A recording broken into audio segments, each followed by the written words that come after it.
Stories 24। रघुवीर एक गरीब मजदूर था। वो शहर में एक बिल्डिंग कॉन्ट्रैक्टर के यहाँ मजदूरी किया करता था। बंधी मजदूरी मिल जाती थी और उसमें किसी तरह उसके परिवार का पेट पल रहा था। मगर फिर एक दिन इस पर भी गाज गिर गई। अरे क्या हुआ ठेकेदार साहब, आज कोई मजदूर काम पर नहीं आया क्या? आए थे मगर अपना हिसाब लेकर वापस चले गए। अब 2 महीने तक काम बंद रहेगा। ये सुनकर गरीब रघुवीर के मुंह से एक शब्द नहीं फूटता। वो अपना हिसाब लेकर भारी मन से घर लौट आता है। क्या बात हुई जी, आज तो आप काम से बहुत जल्दी लौट आए। 2 महीने के लिए काम बंद हो गया है शांति। ये क्या कह रहे हो जी? घर में 2 पैसे का जुगाड़ नहीं और ऊपर से दिवाली का त्योहार भी आने वाला है। ऐसे कैसे काम चलेगा भला? ये कहकर शांति चुप हो जाती है। चिंता मत करो शांति, ये 2 दिन की मजदूरी के पैसे हैं, इन्हें रख लो।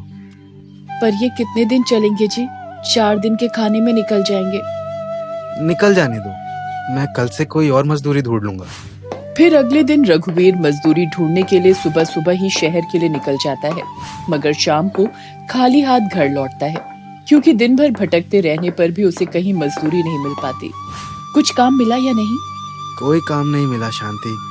शहर भर में ठोकरें खाता फिरा मगर किसी ने काम ही नहीं दिया। रघुवीर और शांति में ये बातें हो ही रही थी कि तभी बच्चे वहां आ जाते हैं।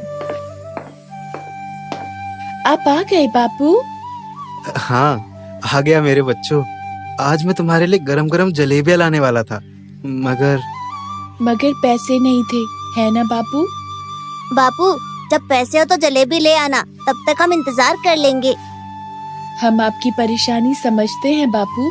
बच्चों की ये बातें सुनकर शांति और रघुवीर दोनों को बहुत दुख होता है, मगर हालात ही ऐसे थे कि वे कुछ बोल नहीं पाते, इसलिए चुप ही रहते हैं। फिर अगले दिन जब रघुवीर घर से शहर के लिए निकलता है तो मन ही मन सोचता जाता है, आज अगर मजदूरी मिल गई तो बच्चों के लिए जरूर जलेबियां लेकर जाऊंगा। ऐसी गरीबी भगवान किसी को ना दिखाए कि छोटे छोटे बच्चों को भी गरीबी का मतलब समझ आने लगे। उस दिन रघुवीर जब शहर की सड़कों पर खाक छानता फिर रहा होता है तो अचानक से उसकी नजर तेल मिल के गेट पर खड़े उसके मालिक पर जाकर अटक जाती है। अरे तेल मिल में तो मजदूरी का बहुत काम होता है, क्यों ना मैं इन सेठ जी से बात करके देखूं, हो सकता है कि कुछ काम मिल जाए। दिल में यही उम्मीद लेकर रघुवीर सेठ जी के पास जा पहुंचता है और फिर, सेठ जी बड़ी मुश्किल में हूँ, थोड़ी सी मदद कर देंगे तो भगवान आपका भला करेगा। भिखारी है क्या? भीख चाहिए?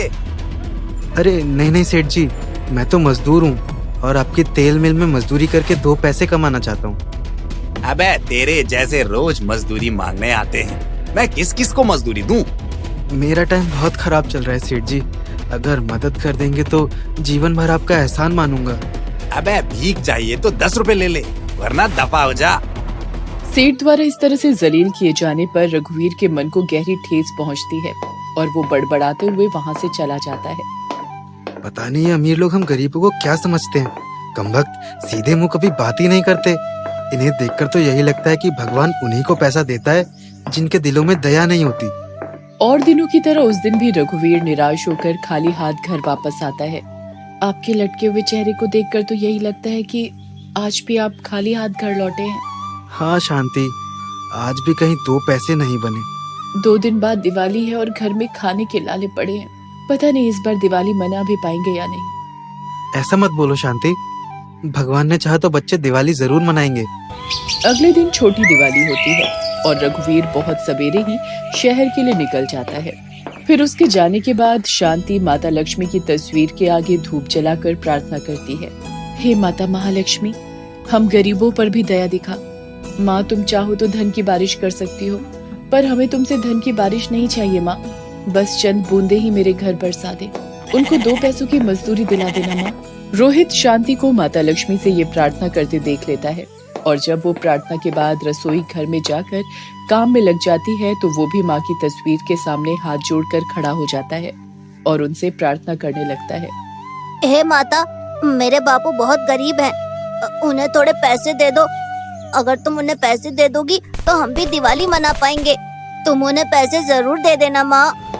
मगर उस दिन भी रघुवीर को कोई मजदूरी नहीं मिलती और फिर दिवाली का दिन आ जाता है।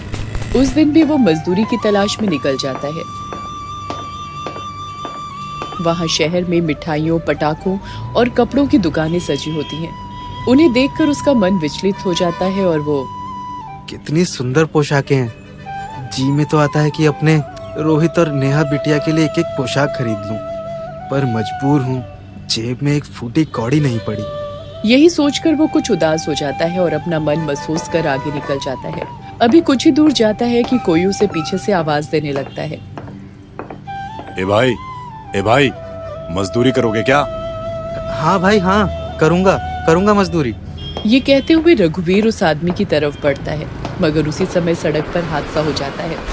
एक कार फुल स्पीड से आती है और एक व्यक्ति को घायल करके निकल जाती है। घायल व्यक्ति सड़क पर पड़ा तड़पने लगता है। ये व्यक्ति उसी तेल मिल का मालिक होता है जिसने कुछ दिन पहले रघुवीर का अपमान किया था। उसे देखकर रघुवीर, कितना खून बह रहा है और कोई मदद ही नहीं कर रहा है। क्या मैं इसकी मदद करूं? रघुवीर ये सोच ही रहा होता है कि तभी उसका मन उसे धिक्कारने लगता है। अरे नहीं, इस घमंडी सेठ की मदद मत करना। भूल गया उस दिन इसने तेरी कितनी बेइज्जती की थी। अपने बच्चों की सोच और उस आदमी की मजदूरी कर। पैसे आए तो बच्चे दिवाली मना पाएंगे, वरना। लेकिन फिर अचानक रघुवीर की इंसानियत जाग जाती है और वो अपने मन की बात नहीं सुनता।